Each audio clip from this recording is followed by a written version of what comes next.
Alors, mes chers amis, pour ce nouveau cours de Torah aujourd'hui, eh bien, ça a été une journée, on a perdu des soldats.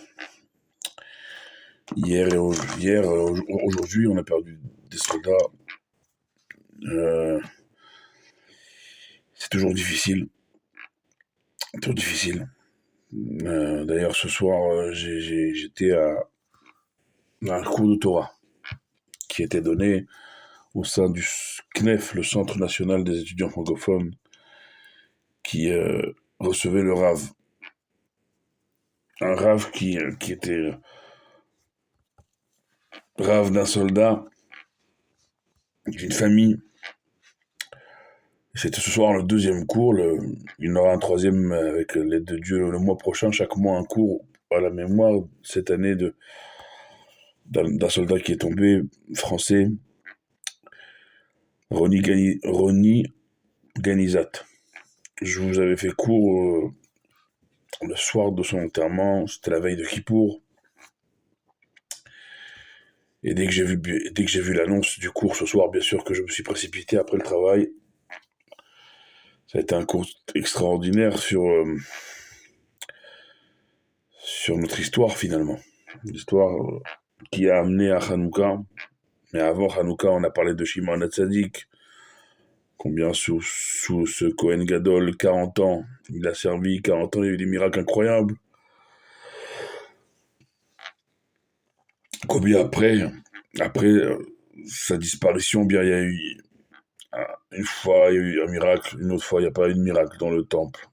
Mais ce qui est sûr, c'est qu'il y a eu une perte de Emouna des Kohanim qui sont venus après et qui ont considéré qu'ils n'étaient pas méritants comme Shimon Hatzadik, qui ont arrêté de bénir le peuple en prononçant le nom ineffable de Dieu, le Shem HaMeforash, le vrai nom de Dieu, c'est-à-dire le nom le plus sacré de Dieu en tout cas, jusqu'à mener, donc il a fallu attendre que les Hashmonaïm, cette dynastie de Kohanim arrive à l'époque de l'histoire de Hanouka, donc pour véritablement rallumer la lumière, rallumer la flamme du peuple juif à travers ce Ner HaMa'aravi, cette bougie occidentale qui est sous Shimon Hatzadik restée allumée tout le temps. Après, un coup, elle est allumée le matin, un coup, elle était éteinte, mais les Hashmonaïm, Yochanan Kohen Gadol, son fils Matatiaou, Yehuda Maccabi, ils ont mis une telle émouna que la flamme, également à leur époque, elle est restée allumée. C'est l'espérance, mes chers amis. Ça s'appelle l'espérance. De se dire que même quand les moments sont durs, comme le Rav l'a dit ce soir, on a les forces en nous pour aller puiser, pour rallumer cette lumière perpétuelle qui était tout le temps allumée miraculeusement au candélabre, au chandelier, à cette branche, à la menorah dans le temple. Et que nous, bientôt, on va célébrer cet espoir. Mais il faut mettre de la émouna. Vous savez, je vais vous dire, encore une fois, ce soir, alors j'ai retrouvé d'ailleurs mon frère Raphaël Ganizat, le frère de Ronnie, qui était avec moi à l'époque, il y a 15 ans, 20 ans au CNEF. On a poursuivi après avec un restaurant, j'ai pu retrouver des visages familiers et une famille incroyable. La famille Ganizat, c'est eux qui nous donnent la force.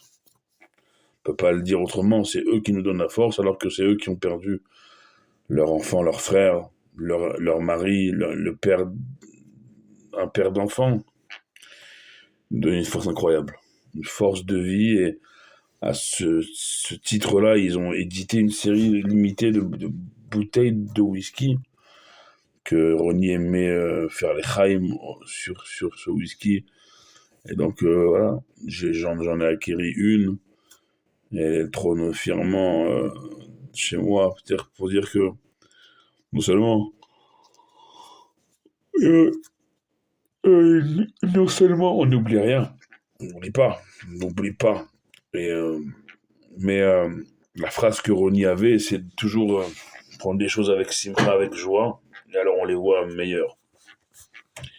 Également, sur les étiquettes, c'est marqué que Ronnie, il a dit un jour, on est monté en Eretz Israël, on laissera jamais personne toucher Eretz Israël. Voilà, c'est quoi? C'est ce Gibor, Ronnie Ganizat. Et on est qui plus est dans une semaine, pas à Shavayishlach, où on l'a dit hier, véritable stratège militaire, comme Yakovine est en train de faire une stratégie militaire incroyable, de placer, on l'a dit, de placer Rachel et Yosef en dernière ligne. Si jamais les premières lignes sont frappées, il restera encore, quel a été à ce moment-là l'état d'esprit de Aaron Cohen. Lui qui était toujours dans sa vie, Aaron Cohen, un rodef shalom. C'est ça qu'on doit attendre.